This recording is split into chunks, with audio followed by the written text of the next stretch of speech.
So our political power has been handed away, our constitutional power is planned to go, and our economic power is being seriously threatened.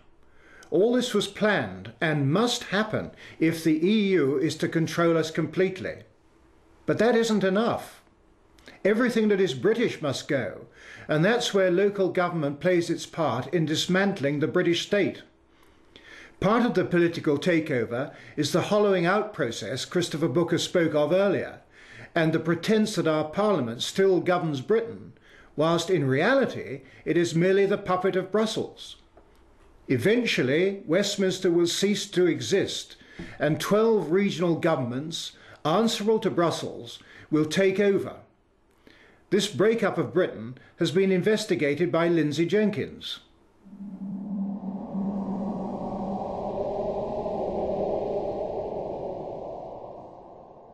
For generations, we in the United Kingdom have enjoyed democratic local government.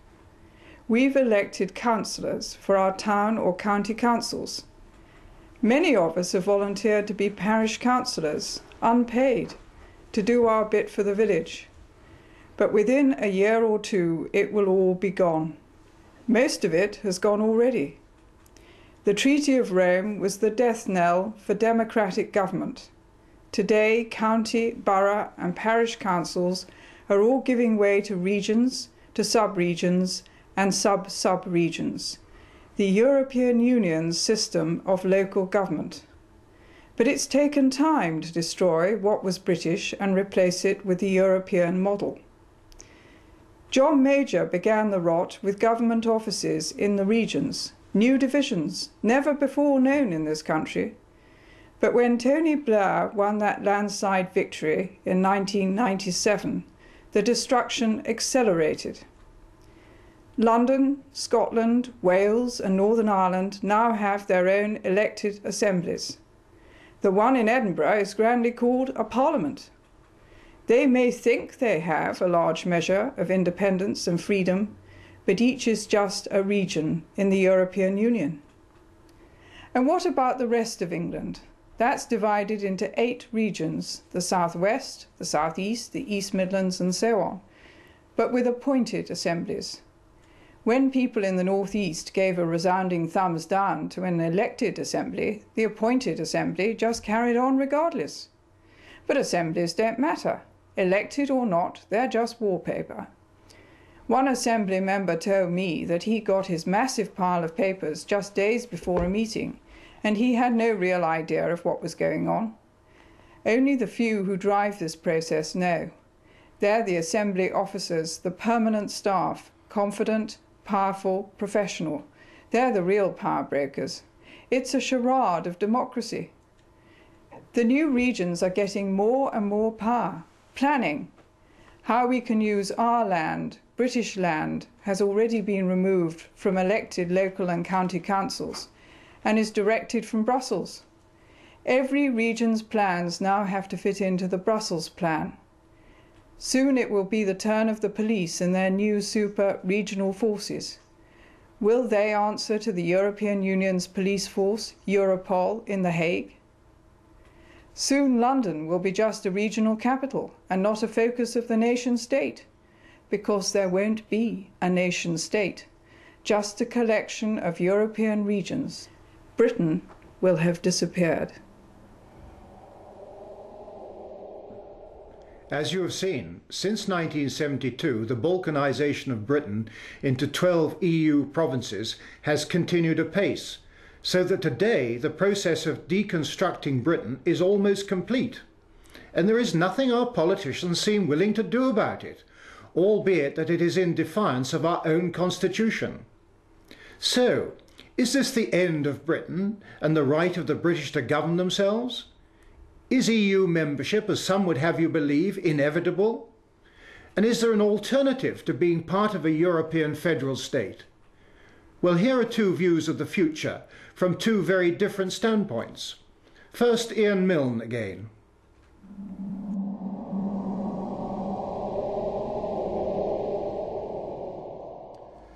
The story of the next 50 years is going to be the rise and rise of the world outside the EU.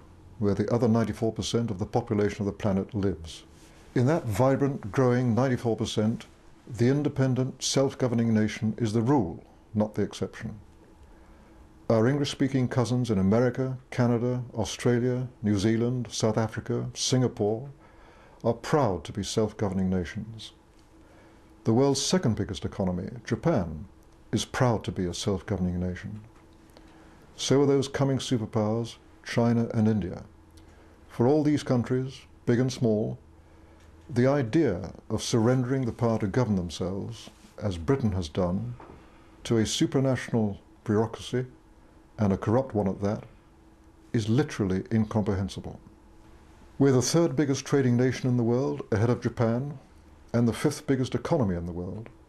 We're the headquarters of the Commonwealth, that voluntary association of English-speaking, self-governing nations, with members on 6 continents and almost a third of global population.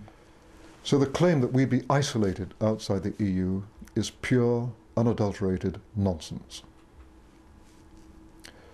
Just think of the benefits of reclaiming our independence by leaving the EU and joining that growing 94% of the world.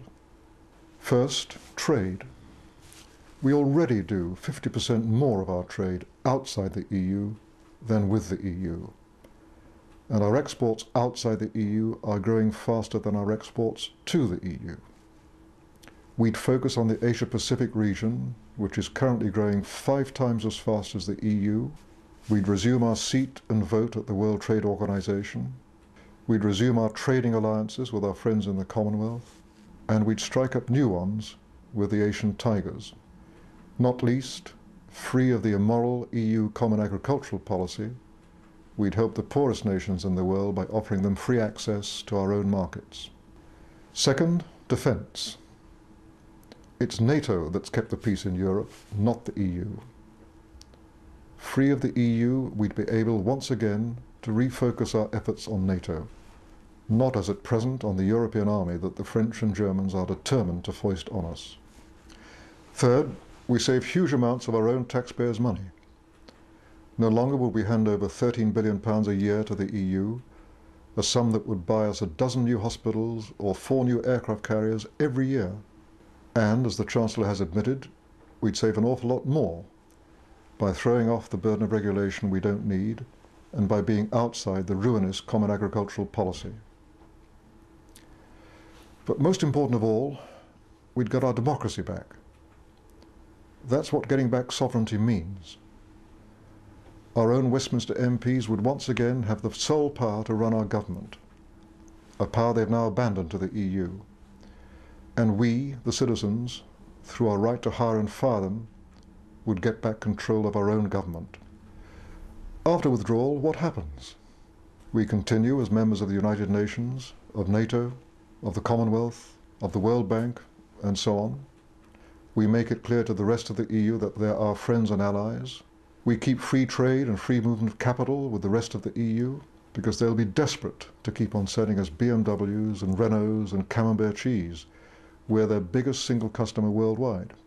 They sell us far more than we sell them, which means that more of their jobs depend on trade with us than on the other way round. Finally, how do we get out? It's simpler than you'd think. First, we get the support of the British people in a referendum, and then we repeal the 1972 European Communities Act, by which we joined the then common market. That's all we have to do. The rest is detail.